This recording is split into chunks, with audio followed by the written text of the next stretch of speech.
Dito sa ating CIMB account, click lang po natin ang transfer.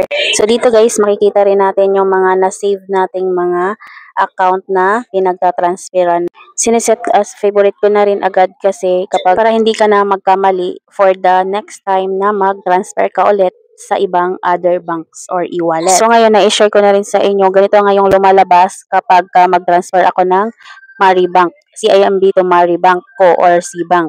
Kung ganito po yung lumalabas, sorry, use save transfer service is not available. So, nakalagay dito, go to transfer to other banks. So, click lang natin yung maybe later. So, ganito lang yung ginawa ko is, ayan, click lang po natin ulit yung transfer and then, transfer po natin via QR code papunta po sa ating Maribank or C-Bank. Pasensya na guys sa ingay ha. So, ayan, upload QR or pwede nyo ring i-direct scan doon sa ginawa ninyong C-Bank QR code, sarili mong QR code sa C-Bank account or Maribank para mas mabilis at talagang mapupunta talaga sa pagpapasahan mong C-Bank account or Maribank. Mas magandang gumamit na kayo ng QR code.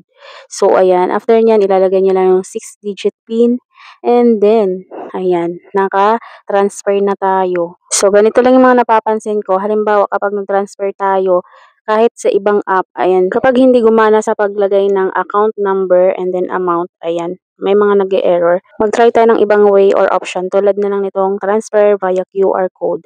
Ayan, mas mabilis na lang din siyang mag-transfer. Pero make sure pa rin i-double check kasi 'di ba, ayan, mamaya mali pa lang QR code yung ating pag-sesendan. So ayan lang. So ganito lang yung pwede nilang gawin. So sana guys nakatulong itong video na to. Thank you for watching. Please like and share.